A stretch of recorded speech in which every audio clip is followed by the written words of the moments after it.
Tonight on CTV, the midterm elections in Colorado are here, featuring a CSU campus visit for Governor Jared Polis.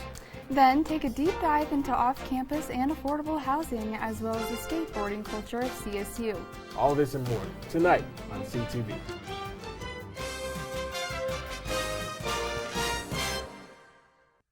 Good evening, Rams. I'm Mattison Brumagim. I'm JJ McKinney.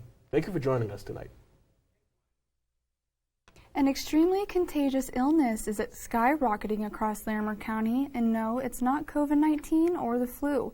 More than 300 positive tests for RSV were processed in UC Health Network labs over this past week. Respiratory syncytial virus, or RSV, is a common but contagious virus that causes infections of the respiratory tract.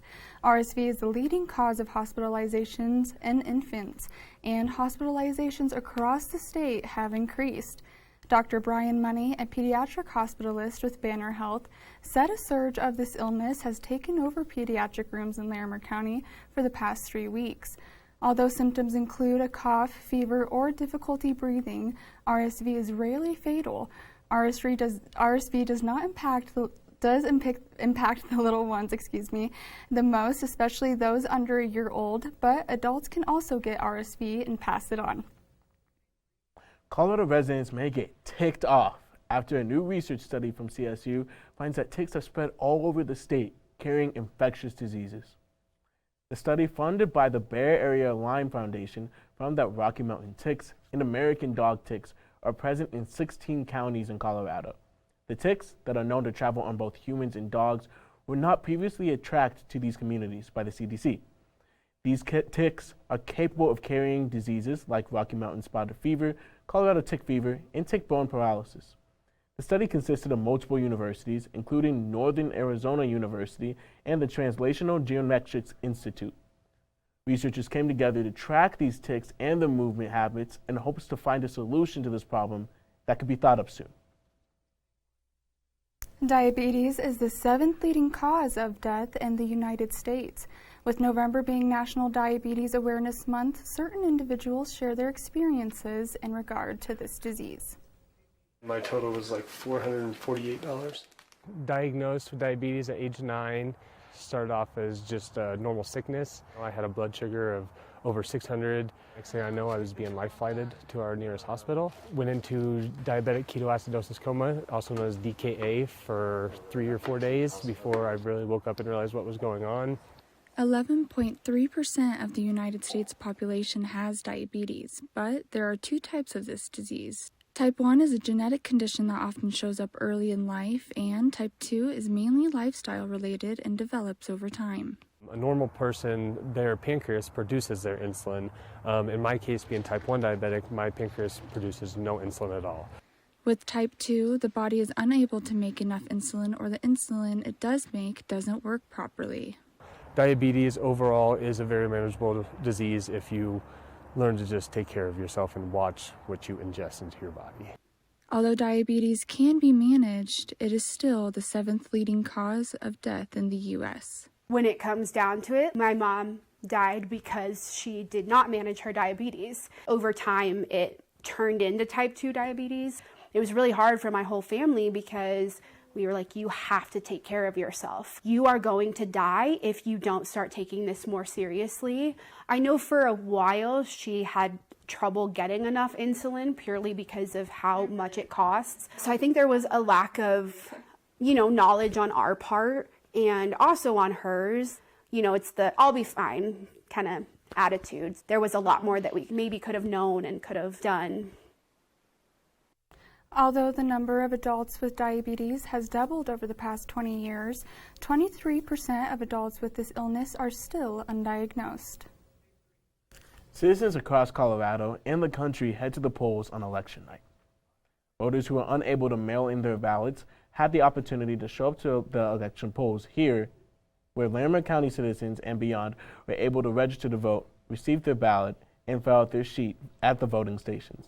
From sunrise all the way to 7 in the evening on Tuesday, residents were making their voices heard. As the ballots rolled in, election officials were tallying up votes to see who would be the political leaders of Colorado. Now with the results in, the winners go as follow. Jerry Polis remains the governor of Colorado. Joy Nagoo stays the Colorado 2nd Congressional District's congressman. Michael Bennet still secures his spot as senator. And in Larimer County, Democrat John Keflas remains county commissioner. A new Colorado law allows prosecutors to charge individuals who distribute fentanyl or fentanyl-laced substances in the case of a deadly overdose. Northern Colorado Drug Task Force Commander Ian Stewart said the illicit drug market in Larimer County and statewide is, quote, flooded with fentanyl right now. Prior to this law, the district attorney's office wasn't involved in investigating overdose deaths. Law enforcement will now investigate each overdose like a suspected homicide. Last year, about half of the accidental fatal drug overdoses in Larimer County involved fentanyl. Narcan, one of the only ways to fight an overdose, is available from pharmacies without a prescription. The Murphy Center in Fort Collins has a vending machine for people to get free Narcan kits and fentanyl test strips. Another issue still consuming the minds of both CSU students and other Fort Collins residents is affordable housing. However, some may not know what affordable housing is or how it impacts the community. So, here to give us a deep dive into this issue is one of our CTV directors, Naomi Hillmer. Naomi. Thanks, JJ and Madison. Finding a place to live in Fort Collins is no small feat. With housing and rental prices increasing each year, it makes it more difficult for students to find affordable housing. Colorado State student Alex Prast spent his summer couch surfing as he searched for a new place to live. Oh my gosh, being homeless was wild. It was an experience for sure. With housing being too expensive and rental properties continuing to compete, which drives up prices, Prast still has to work overtime just to afford housing. We can't afford that. We're students. Like, I'm working 3 jobs. I can't balance all that. In the past year and a half, rental prices have skyrocketed, with the price of a 3-bedroom apartment going from nearly $1,700 a month to $2,400 a month today, an increase of 40%. Of the nearly 300 apartment complexes for rent in Fort Collins, less than a third are available right now, and only a handful are the cheapest option, studio apartments, which aren't much bigger than your average kitchen. But Prast is not alone. Recent CSU graduate Mary Cummings is also working 2 jobs just to cover rent. Yeah, so most people I know work 2 jobs, if not more. Like my roommate last year was working, I think, 4 jobs. Living in a duplex right across from campus, Cummings lives with 4 other roommates, splitting the house and some bedrooms in half. The girls who I live with upstairs, Abby and Katie, share a room, which is actually right behind me, and they pay significantly less than the rest of us just because in addition to, sharing common spaces, they're also sharing a personal space. One of the most sought after jobs as a student is working right here on campus because the jobs are close by and the hours are flexible. But like most minimum wage jobs, it's just not enough to pay rent.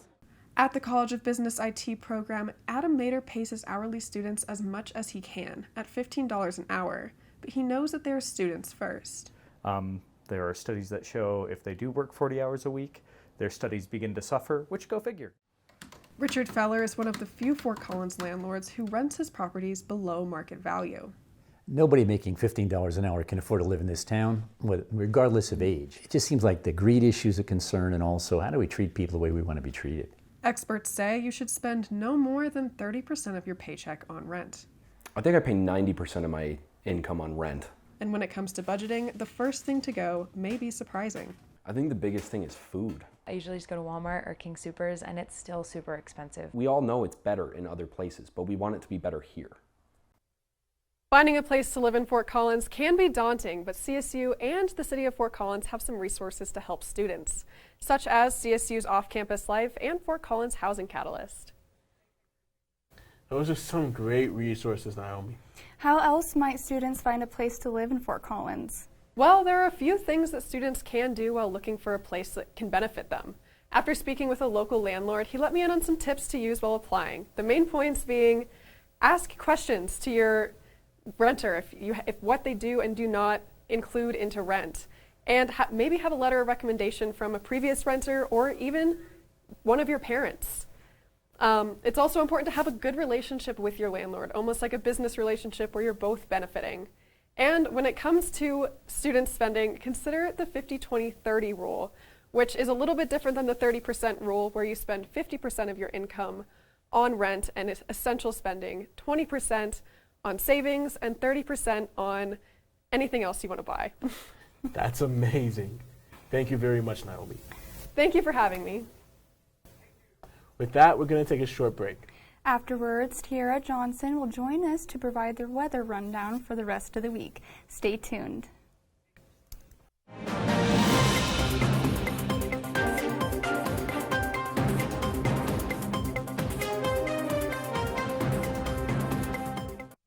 Welcome back from the break, Rams.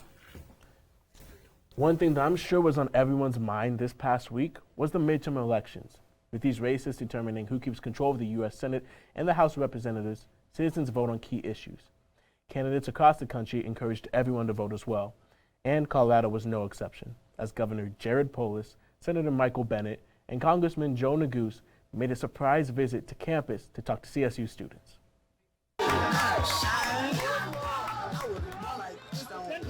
Students were eager to see Colorado's local politicians when they made their way to the middle of campus Monday afternoon. Governor Jared Polis, Senator Michael Bennet, and Congressman Joe Neguse were all on the campaign trail as Election Day came racing in. And with this election being so important to the control of Congress, the candidates let their political plans for Colorado be known. Students have a direct role to play in shaping our democracy. When you think about the challenges that we face as a society, whether it's climate change, whether it's rising income inequality, gun violence, and so many other challenges, they impact young people most acutely. I believe that young people have to be part of the solution. Over half of young voters want their candidates to be mindful about issues like gun laws, green energy, and student debt. We also need to make the cost of a college education less. There's a lot more we need to do, but we're really focused on making sure that higher education isn't out of reach for any family, no matter how much they earn or where they're from or their background. Each candidate is already incumbent in their positions, but are up for re-election. Polis against Republican Heidi Ganahl, Bennett against Republican Joe O'Dea, and John Neguse against Republican Marshall Dawson. What I do is fight for an economy that when it grows for everybody, not just the people at the very top. The main takeaway the candidates wanted students to hear was the power their voice holds in the country, as every vote counts. Sometimes I hear people say, the system is corrupt, and why should I participate in a corrupt system? The more corrupt you think the system is, the more you have to vote. Colorado is the second highest voter turnout in America. We should be number one. We reached out to Polis and Bennett's Republican opponents, Heidi Ganahl and Joe O'Dea, as well as the Office for Colorado Republicans, about the Democratic candidates' visits and the election. But so far, we have received no responses. CSU was just one of the stops on Governor Polis's campaign trail, as he was spotted at CU Boulder the following day on Election Day. Another event that occurred on the CSU Plaza recently was the First Generation Student Event. With more information is our live reporter, Abby Flores. Abby? Thanks, guys. Ever since the Higher Education Act of 1965, more opportunities opened up for people to pursue a college degree. First Generation Day honors this, and CSU had a celebration for it last Tuesday on the plaza. First Generation Day was just last Tuesday at the plaza. This annual event celebrates a great legacy CSU carries.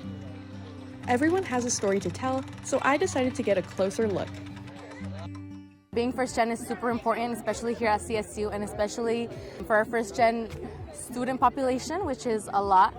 It's nice to have a community, and sometimes just being on CSU ground, you feel a little bit alone and kind of isolated from everybody else and not as knowledgeable. So we wanted to dedicate a day especially for them. For a lot of students, this identity is something that is very personal and deeply rooted in their families' backgrounds, their support systems, and so it means so much more than just being a college student. It's an identity that has shaped their journey to get here. Some will never know what it is like to be a first-generation student, but a day to acknowledge the experiences means a lot. For me, being first generation means that I'm paving the way for my family, for my younger siblings and cousins. A lot of people see it as a setback, but I think I see it as a unique personality trait to me, and something that I can use to kind of push myself forward to stand out, be that better person that I'm destined to be. Expanding my own roots and starting my own legacy. For me, I would say it's the same. It's just acknowledging my parents' sacrifices and have the capacity to come to an all-white institution and just connect with other students as well. Having the strength and putting yourself out there to do something that no one ever has done in your family, and just making myself proud and pushing myself to pursue my goals. You belong. You 100% belong on this campus. You have what it takes to get that degree, and you're more than enough and fully capable of so. As a first-generation student myself, I found what everyone had to say very insightful. I am so glad everyone was able to get together and have a great time. Back to you guys. Thank you, Abby. With the holiday season just around the corner, many animals are waiting for their moment to find their permanent homes. That's right. Our reporter Kate Sherman joins us live in the studio with more on our furry little friends. Kate? Thanks, guys. Adopting a furry friend from a shelter can be a great way to find your perfect pet. And animal shelters around Fort Collins are filled with adorable animals looking for their forever homes. There are many animals in the Fort Collins area looking for a forever home. Shelters in Fort Collins are holding a variety of sweet animals. Adopting an animal from the shelter also has some great perks, too. You would help save an animal's life, and it's also great to support local shelters and all that they are doing for these animals. Adoption can be a much more affordable way to find your new best friend. There are young and old animals all looking for their new owner. I talked to Jordan Dunn at Animal Friends Alliance on why she thinks adopting an animal from the shelter is the way to go.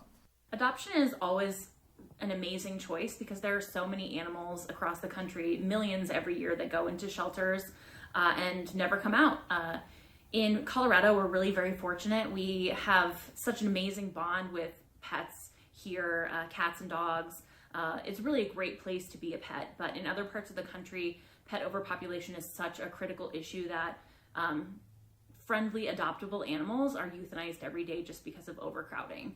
So we try to do our part to help connect people to animals and make it so that adopting a shelter animal is a really easy, great way to add a member to your family. And it prevents animals from ending up in shelters and being euthanized in shelters, and provides great loving homes for animals that need them.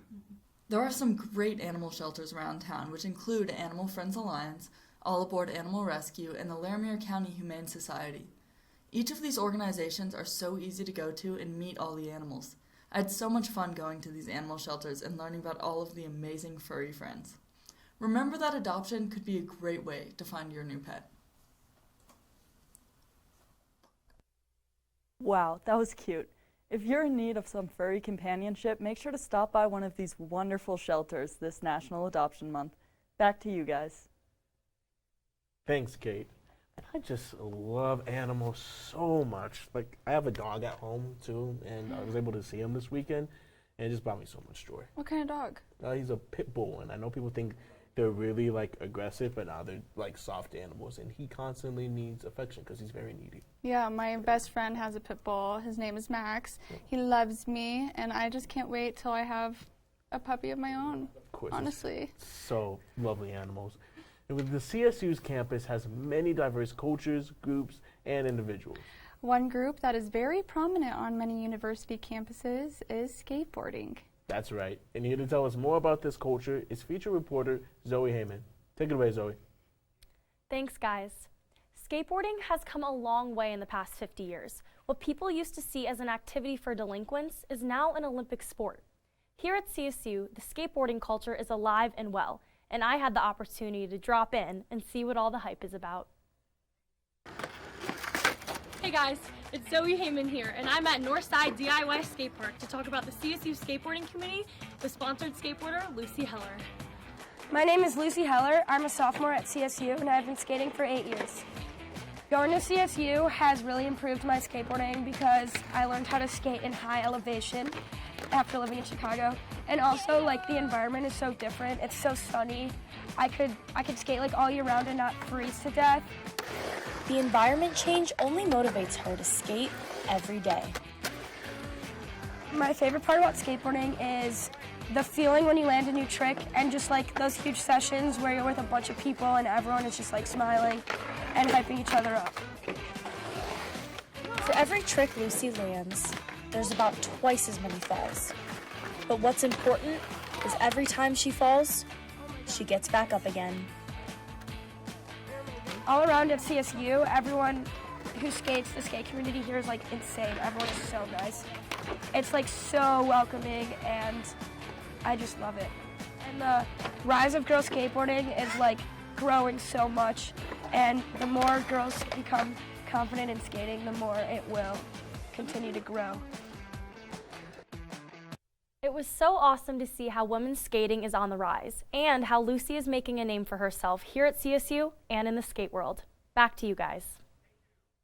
Thanks, Zoe. And with that, we're going to move on from the half pipes and rails onto the fields and courts. After the break, Leah joins us to provide the layout for this weekend's mind-throwing marathon of sports. This coming up on CTV.